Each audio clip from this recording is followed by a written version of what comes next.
तो आदाब, नमस्कार, गुड इवनिंग, सत श्री अकाल। एक बार फिर आप तमाम लोगों का स्वागत है क्राइम तक की कहानी के इस एपिसोड में। उम्मीद है पूरी फैमिली अच्छी होगी, अपना ख्याल रख रही होगी।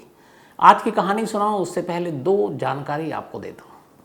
पहली, एक दिल्ली में 3 दिन पहले एक अजीब वाक़या हुआ और ऐसा अक्सर कम सुनने को मिलता है। हुआ ये कि दिल्ली में एक हस्बैंड वाइफ और रात को सड़क से गुजर रहे थे। अचानक एक मोटरसाइकिल पर 2 लोग वहाँ पर आते हैं। दोनों लुटेरे थे। उन्होंने हस्बैंड वाइफ को रोका, चाकू दिखाया और कहा जितने पैसे हैं दे दो। हस्बैंड ने जेब में हाथ डाला, जितने पैसे थे निकाल कर उसको दे दिए। उसने गिना तो देखा कि ये 20 रुपये हैं, टोटल 20 रुपीज़। उसने धमकाया कि देखो जितने पैसे हैं दे दो वरना ठीक नहीं होगा। उन्होंने कहा भाई हमारे पास 20 ही रुपये हैं। अब उसने वाइफ से भी पूछा, वाइफ ने कहा मेरे पास पैसे नहीं हैं। कुल मिलाकर फिर तलाशी भी ली। अब लुटेरों ने तलाशी ली तो देखा सच में सिवाय 20 रुपये के इनके पास कुछ भी नहीं है। न उनके पास कोई मोबाइल है, न उन्होंने कोई गहने पहन रखे हैं, कोई भी ऐसी चीज़ नहीं सिवाय कैश 20 रुपीज़ के अलावा। जब लुटेरों को तसल्ली हो गई हर तरह से तलाशी लेकर कि इनके पास वाकई पैसे नहीं है, लुटेरों का दिल पसीज गया। उन्होंने 20 रुपये वापस दिए। इसके बाद अपना पर्स निकाला, उसमें से 100 रुपये निकाले और 100 रुपये उस पति पत्नी को दिए और कहा आप घर जाओ। और इसके बाद दोनों लुटेरे वहाँ से निकल गए। तो आए थे लूटने, 20 रुपये देखकर शायद उनको रहम आया और उल्टे 100 रुपये देकर लुटेरे चल पड़े। अब क्या हुआ कि यह मामला मीडिया में आया। पति पत्नी ने जाके फिर कंप्लेंट दर्ज की। अब कंप्लेंट दर्ज की तो अब पुलिस उनके पीछे लगी और सीसीटीवी कैमरे के ज़रिए उन लुटेरों को पकड़ भी लिया। अब हालांकि उन्होंने लूटपाट नहीं की, लेकिन कोशिश की थी, चाकू दिखाया था, तो कई सारी धाराएं भी बनेंगी। लेकिन कायदे से लूटपाट न करते हुए इन लुटेरों ने शायद दिल लूट लिया कि किसी को लूटने आया और आप लूटने की बजाय उसे आप पैसे ही देकर चले जाओ। तो ये एक अजीब इंसिडेंट हुआ दिल्ली में। दूसरा कल एक पुणे में हुआ और वाकई पुणे के लोगों को सलाम। ठीक 1 महीने पहले आपको याद होगा मैंने इसी आपको कहानी भी सुनाई थी, दिल्ली की साक्षी की और साहिल की। शाहबाद डेरी इलाके में दिल्ली में वो तारीख थी 27 मई, बल्कि 28 मई।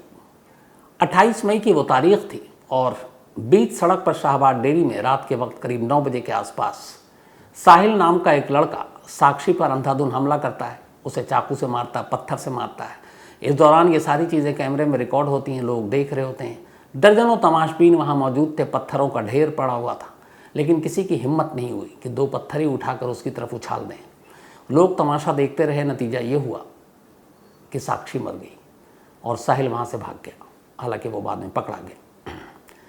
तो इस पत्थर दिल शहर को लेकर बहुत सारी बातें हुई दिल्ली की।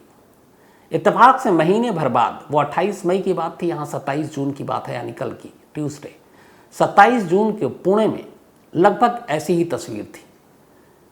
पुणे की एक साक्षी सुबह 10 बजे अपने एक साथी के साथ स्कूटी पर जा रही थी। अचानक एक लड़का दौड़ता हुआ आता है। ये सारी चीज़ें कैद हैं कैमरे में। और वो स्कूटी रोकता है और लड़की से बात करने की कोशिश करता है। लड़की मना करती है। जो स्कूटी चला रहा था वो लड़का भी मना करता है। इस पर वो लड़का भड़क जाता है। वो अपने बैग से एक तेज़धार हथियार निकालता है और पहले उस लड़के की तरफ वार करता है। लड़का अपने आप को बचाता है, पीछे की तरफ भागता है। इस दौरान लड़की स्कूटी से कूदती है और वो सामने की तरफ भागती है। अब वो लड़का हाथ में खंजर लिए उस लड़की के पीछे पीछे। सड़क पर जो लोग गुजर रहे हैं वो देख रहे हैं, लेकिन देखकर सिर्फ वो दिल्ली की तरह चुपचाप तमाशा नहीं देख रहे थे। सेकंड भर के अंदर जब लोगों ने देखा कि एक लड़के के हाथ में खंजर और सामने एक लड़की है और ये उस पर हमला करने जा रहा है, बिना सोचे समझे पुणे की उस सड़क पर उस वक्त मौजूद लोग दौड़ पड़े उस हमलावर की तरफ। हालांकि इस दौड़ते हुए भी उसने उस लड़की के ऊपर कई हमले किए। उसके सर पर और हाथ पे चोट आई, लेकिन इससे पहले कि उस लड़की की वो जान ले पाता, पुणे के लोगों ने अपनी जान खेल कर, जिसके हाथ में, किसी के हाथ में गत्ता था उसने गत्ता उठा लिया, किसी ने पत्थर था पत्थर उठा लिया और उस लड़के को दबोच लिया। फिर उसकी खूब पिटाई की। इसके बाद पुलिस के हवाले कर दिया। साक्षी को बाद में अस्पताल ले जाया गया। शुरुआती इलाज के बाद उसे अस्पताल से छुट्टी भी दे दी गई, जान खतरे से बाहर है। और वो लड़का पकड़ा गया। उससे लड़के की अब पहचान हुई शांतनु लक्ष्मण जाधव के तौर पर। 20 साल की उम्र है इस लड़के की और ये एक तरफा प्यार का मामला था, सेम दिल्ली वाली कहानी जैसी साक्षी की। पर लड़की उससे बात नहीं करना चाहती थी। लड़की को वो धमकाता था, उसका पीछा करता था। कल भी वो लड़की से बात करना चाहता था, लेकिन जब उसने मना किया तो पहले से तैयारी करके आया था कि वो उसकी जान ले लेगा। लेकिन हौसला पुणे के लोगों का, जिन्होंने बीच सड़क पर एक लड़के को यूं हाथ में तेज़ धार हथियार के साथ उस 19 साल की लड़की पर हमला करते देखा और उसकी जान बचाई। तो पुणे के लोगों ने एक तरह से दिल्ली को ये पैगाम दिया है कि सिर्फ तमाशा ना देखो, तमाशबीन मत बनो। अगर सिर्फ 2 हाथ मदद को उड़ जाएं तो किसी इंसान की जान बच सकती है। काश महीने भर पहले 28 मई को साक्षी की मदद के लिए भी उन दर्जनों लोगों में से कुछ हाथ आगे आ जाते तो शायद साक्षी आज जिंदा होती, जैसे पुणे की ये लड़की। लेकिन पुणे के लोगों ने हौसला दिखाया, दिल्ली के लोगों ने सिर्फ तमाशा दिखाया। कहीं ना कहीं से इस तरह की जब चीज़ें आती हैं तो दूसरों को नसीहत भी मिलती है, सीख भी मिलती है। तो सच में दिल्ली वालों के नाम ये पुणे का पैगाम था कि देखो, पीछे हटने की बजाय अगर हम मिलकर लड़े तो किसी को भी नुकसान पहुंचाने से बचा सकते हैं। ये 2 चीज़ें थी, मुझे लगा आपसे शेयर करनी चाहिए। अब आते हैं आज की कहानी के ऊपर। एक अजीब कहानी है ये। एक माँ की कसम, एक माँ की कसम कि उसे अपने बेटे की मौत का बदला लेना है। माँ जिसका कोई क्रिमिनल रिकॉर्ड नहीं, एक घरेलू मतलब माँ, लेकिन उसके साथ जो कुछ हुआ, उसके बाद जो कुछ उसने किया, वो जो भी सुन रहा है यही कह रहा है कि ये कैसे हो सकता है। कहानी आंध्र प्रदेश की है, यानी एपी, और आंध्र प्रदेश में एक जगह है पंडालू। पंडालू डिस्ट्रिक्ट की ये कहानी है। और उसी पंडालू में एक जगह है नारासाराओपेट। तो इसी नारासाराओपेट की ये कहानी है। बात 2021 की है। इस नारासाराओपेट यानी पंडालू डिस्ट्रिक्ट में एक परिवार रहा करता था। इस परिवार की मुखिया थी जान बी। जान बी की उम्र करीब 40 साल के आसपास। जान बी के शौहर की मौत यानी कि हस्बैंड की मौत करीब 15 साल पहले हो चुकी थी, 2006 में शायद। तो जानवी के 2 बेटे थे, एक 17 साल का और एक 15 साल का। जानवी अपने छोटे मोटे काम करती और उसके बाद इन दोनों बच्चों को पालती। हालांकि उसके भाई और बाकी लोग भी उसकी परवरिश में मदद कर रहे थे। धीरे धीरे दोनों बेटे बड़े हुए। जानवी अपना इसी इलाके में खुशहाल ज़िंदगी गुजार रही। लेकिन 2021 में जब ये कोरोना हुआ, तमाम चीज़ें रुकी, लॉकडाउन हुआ, बहुत सारे घरों पे असर पड़ा। जानवी के घर पे भी असर पड़ा। लोग घरों के अंदर कैद थे। इसी कोरोना काल के दौरान 2021 में जानवी की मुलाकात उसी इलाके में रहने वाले एक दबंग टाइप नौजवान, जिसकी उम्र 36 साल थी, नाम था उसका शेख बाजी, शेख बाजी से हुई। ठीक ठाक उसका जलवा था इलाके में। कोरोना काल के दौरान बहुत सारे लोग एक दूसरे की मदद भी कर रहे थे। किसी को खाना पहुंचाना है, किसी के लिए दवा लाना है, क्योंकि लॉकडाउन था, बहुत सारी चीज़ें ज़रूरत की मिल नहीं रही थी। तो इन्हीं हालात में जानवी की मुलाकात शेख बाजी से हुई। धीरे धीरे दोनों की मुलाकात हुई, दोस्ती हुई और दोनों एक दूसरे से प्यार करने लगे। अब जानवी और शेख दोनों के बीच में एक रिश्ता पैदा हो गया, घर आना जाना हो गया। इत्तेफाक से जानवी का जो बड़ा बेटा, जिसकी उम्र 17 साल है, उसे इतनी समझ थी कि ये क्या कुछ हो रहा है। पहले उसने अपनी माँ को समझाया कि माँ ये ठीक नहीं है, पर माँ को लगा कि चलो ठीक है। माँ ने उससे कहा कि जैसा तुम लोग कहो। लेकिन उधर शेख बाजी अब तैयार नहीं। शेख बाजी लगातार घर आता, बेटे को ये बुरा लगता। आखिरकार एक रोज़ मौका देखकर जानवी के बेटे ने अपनी माँ के प्रेमी को सीधे सीधे धमकी दी और कहा कि आप घर आना छोड़ दो, वरना अच्छा नहीं होगा, अंजाम ठीक नहीं होगा। ये हम लोगों की इज्जत की बात है। 17 साल की उम्र और शेख को धमकी, ये बात माँ को पता नहीं। लेकिन फिर धीरे धीरे वक्त बीता और माँ को ये बात पता चल गई कि उसके बेटे ने धमकी दी है। माँ ने भी कहा कि चलो अब मुलाकात नहीं करेंगे। उसने थोड़ी दूरी बना ली। लेकिन इधर शेख बाजी को जानवी के बेटे की ये धमकी बड़ी बुरी लगी। उसने कहा क्या पता ये कुछ कर न दे। इसीलिए उसने एक साजिश रची। उसने अपने साथ कुछ लोगों को मिलाया। उनमें से एक का नाम था अल्लाह कसम। अब ये नाम मैं भी पहली बार सुन रहा हूँ। तो अल्लाह कसम नाम था एक नौजवान का, जो शेख का दोस्त, उसने सारी कहानी उसे बताई। उसने कहा कि हो सकता है जानवी का बेटा हम पर हमला करे, उससे पहले उसे रास्ते से हटा देते हैं। फिर एक रोज़ मौका मिलते ही जो शेख बाजी है और उसका दोस्त अल्लाह कसम, इन लोगों ने मिलकर जानवी के बेटे की जान ले ली, उसका मर्डर कर दिया। लाश मिली, जानवी समझ गई कि इसके पीछे कौन है।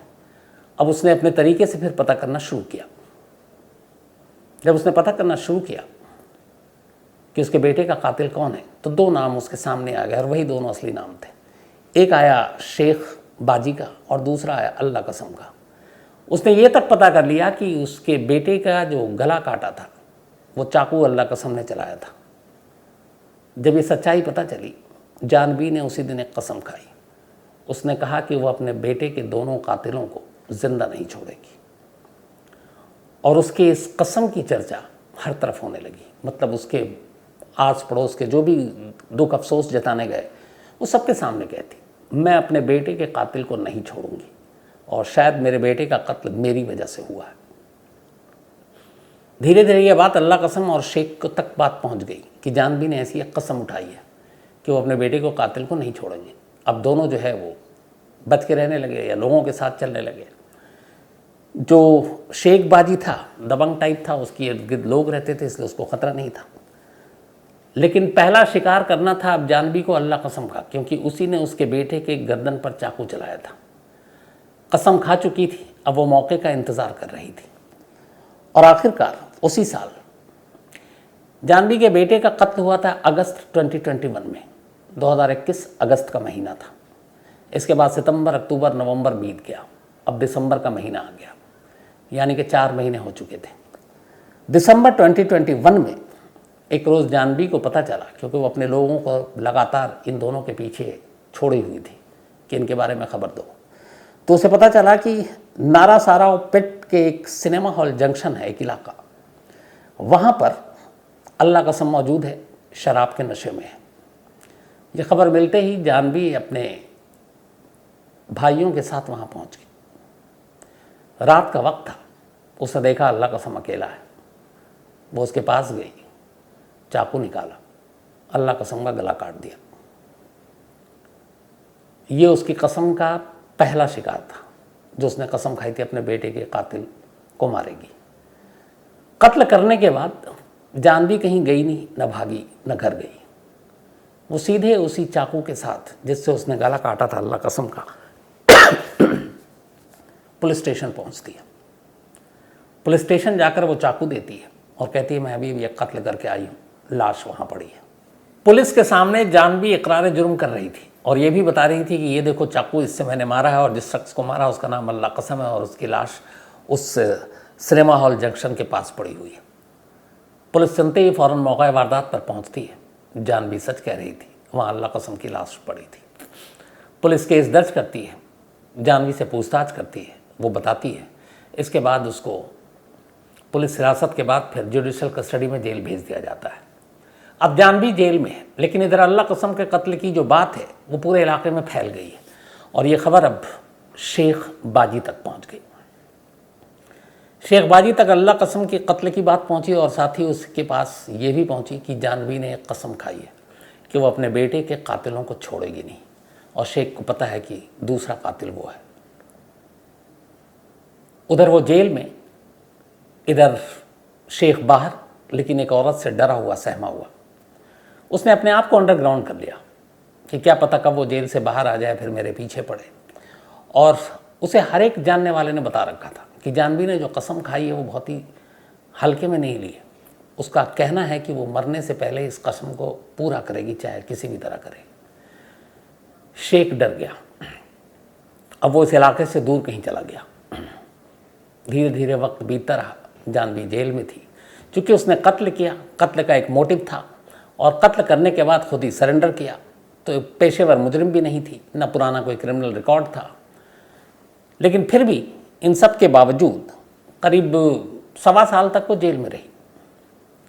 2023 अभी की बात ही है, अप्रैल में उसे जमानत मिल गई। जानवी जमानत पर बाहर आ गई, वापस अपने उसी घर में।